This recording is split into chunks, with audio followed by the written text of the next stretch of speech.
it's a war on the real, baby, look outside. A war on the real, baby, look out.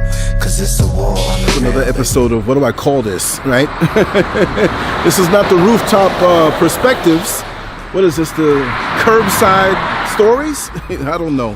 But after doing the rooftop, I decided to take a little walk, come out here and get some air. I did promise that I was going to do more content and just short snippets here and there to give a well-rounded feel of how my days are going, because like I said, and I promised everybody, I said I'm gonna make sure that, you know, you roll with me through the day. So, you know, I gotta always stay strapped with the camera. But you know, I was thinking that lifelong dilemma of what many of us who grew up in America had to go through, when you'd have older folks that would tell us when we were children, or classmates that would tell us certain things when we were children, that we need to go back to Africa. They say, oh, go back to Africa. You better be glad that we civilized you. You better be glad that we brought you over here and taught you civilization. And really, like, that was like the biggest lie ever told. And I have to say it, and we have to always remember this, that they did what they did, but they better be glad that they found us. They abused us, yes. Because if they didn't find us, they wouldn't have half of the stuff that they claim they invented, right? They wouldn't have half of the stuff that they claim that they invented. I mean, many of us who were captive came up with these ideas and brought it into fruition, and they just quickly pushed us out of the side and took credit for it to make themselves look great historically, and they tell us to go back to Africa. Well, I'm gonna say this. In 2022, me being here in Africa now, and I can kick myself for not being here earlier, but you told me to go back to Africa. I ask you, where would you go? And what state would you be in? And for those who tell us go back to Africa, because I'm never going to forget that, right? What the hell are you doing in Africa, right? What do you need out of Africa if it's such a bad place? Why do you keep coming here? More and more, I see more of the pink parasite here in the motherland. I'm trying to get away from them. When I see it, you know, like I said, they all try to put that little, you know, I'm humble now and whatever. You know, if you were around more of you, you'd be raising hell, staring people down. You come quiet at first. You come as a friend at first. You come with your religion. You come with your way of doing things as though it's something good. And so many of us who are stupid accept it. And I see that here now. I see that here now. And it really irks me. So now you can't stay out of Africa. You don't want us to know about Africa. And you've brainwashed so many of us from coming here. I mean, I'm seeing streets and beautiful scenarios, and there's a beautiful mall up there with a nice, beautiful restaurant. If you can turn around and you see up there, nice balconies and everything. The mountains behind me. Or maybe it doesn't come into focus. You see those lights? Those are not buildings back there. That's mountains. Those are houses on the mountain with fabulous views. Beautiful living. Lots of resources. But the leaders here sell us out. We know that. We know that. But for those colonizers who come here and want us to be caught up in the Memorandum 46, Google it, Memorandum 46, and read the whole thing through. If you think I'm just a paranoid quack who's talking about something imaginary because the white people in your neighborhood, they've embraced you and they love you. No, they're watching you because they don't want no more of you to come around. They watch you like a roach, and the roach says, oh, these are nice people in this house. They didn't kill me. They didn't kill you because they're watching to see where you go, to see where the nest is, where there are more of you. That's what it is. They're not your friend, and they never will be. So now that I have a modicum of getting away from their psychosis and the things that they think pushed on me, and I'm free from that, boy, I wish I would have woke up and got out here and came out here long before.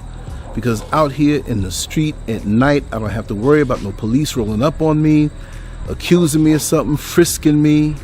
I don't have to worry about the stairs when I go into the stores. You know, and there are issues here. Most definitely. There are things that need to be improved. This is not perfect, but it's way better and a way better fit for me, because I know some good places where they have a good time. Not because I'm a club person, because the traditional way of going to clubs, I'm not going to say I'm too old for it, but the way they do things here, the fun, it doesn't matter what age you are. You can be 80 years old and go to a nightclub. and dance a little bit. You know, if you get a little sip of wine or something, I'm not saying to do that all the time, but you know, you can have a good time. And it's not these stigmas where with the uptight American mind, the American mindset that's imposed on us, that's all we knew, so we exemplify that. And there are barriers and things that I knew that I needed to tear down, but I didn't see it until I got here. They lie, just like they lie about the map of Africa, Alkebulan to be exact, and they say it's a certain dimension. You see the size of it.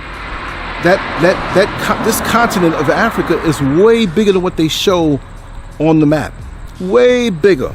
But they don't want you to think it's as big, so you start to visually break it down and say, okay, it's about this size, and I can fit America in there. But so many times, no. You can take the population of the whole planet, the whole entire planet, the population, and put it right here in the motherland, and you'll have room for miles and miles where you don't see anybody. Please. But they don't want you to know that. They want you to think it's backward. But everybody else is coming here and they see the value, but they're hush-hush about it. They're not going to tell you about it because we belong here. You see? And that's one of the biggest things when they say that go back to Africa stuff, because really and truly, if we came here to our birthright, to where we were snatched from, and dealt with the resources and dealt in business with them the way they try to deal hard with us, they'd be in a world of trouble. But you know what? That time is coming. They will get a few of us with the ignorance. They will brainwash a lot of us. You do have coons here. You do have those who are not going to go against anything that looks like that Jesus that they talk about. You look like them, they're going to honor you. They're going to kiss your feet. They might suck something else too. But all I'm saying is that this is our future. And if you don't want to live here, fine. But have a relationship with the land of your birthright. They want to make you think that you don't have, who else should have a connection here? The Asian, the Russian, white folks, Indians? No. We're the only people worldwide that sometimes feel we don't have a motherland to go back to, because America surely is not that. If you think it's that, then why are you treated that way there? Yeah, you may have some blood running through you. I mean, I have Blackfoot Indian running through me, right? But what resonates with me better than what I am at the core, what I am in my DNA? And for those who say we don't belong here, we're not Africans, the whole planet's Africa, because before they got here in existence as the Johnny-come-latelys that they are, we were all over the planet. Yes. You can take your cell phone and put it on top of the dresser at night and wake up and it's still there. But is it going to be charged? Right? You put your cell phone in the charger and you wake up to a full charge. For the black men and women all over the world, this is a place that, like a cell phone, this is the charger. I turned 59 years old a couple days ago. Was it Sunday? I think it's Sunday? Saturday? Sunday? I forgot already. I'm not even paying it no mind. And I'm feeling younger and feeling stronger. And it's inevitable that one day I will transition. Yes, I know. But we should be broken down with the psychic battles that we have to deal with in America. Always trying to, and there's a mosquito trying to get my arm, right? Always trying to validate ourselves. Always trying to prove ourselves. These people walk around like we're supposed to prove something to them. Like they're the gods. Like they're the ones who are higher beings when they got everything from us. If it wasn't for us, very little would be done in this earth. They don't have the capability. They're thieves and they rob and they rape and they steal. And we need to understand that, but they teach us this history, which is a lie, in their schools of propaganda. And it's so deeply embedded in our subconscious minds, we can't shake it off, that even we get to the ages of 50 and 60 and 70, and we gotta still take this stuff off. It's like taking a bath in dirty bath water. Yeah, you took a bath all right, but you're not clean. Even here, you can remain in darkness if you subscribe to certain things. So it's going to take really, whatever amount of years you lived, it's going to take that amount of years to cleanse your mind. And you have to go in an accelerated rate and be ready to get to the end of the line again and relearn everything that is proper and reject everything that was put in your mind, because it's not doing us any good. We're still at the bottom of the barrel. Some of us got away, some of us get money, but does that mean as a collective that we're there? You got to understand that we're as strong as our weakest link. So when you see that weak link in the street begging money and homeless, that's you. See? But you want to turn your nose up and leave your tinted windows up and sit behind the AC, and out of guilt sometimes throw a few dollars and you think that's it. That's a flaw in our community. No matter where we are in the world, that's a flaw. You should be pissed off anytime that any one of us are mistreated. You see? But we don't do that. We feel as though the closer we are to the enemy with his trinkets and baubles and rubies, that we're all right and we're going to do all right. But it doesn't always mean that. It's a long journey to get back. And some of us, and most of us, may not even see it in our lifetime, because we've been so damaged over hundreds and hundreds of years of our proximity to this beast that they don't wish nothing good for us.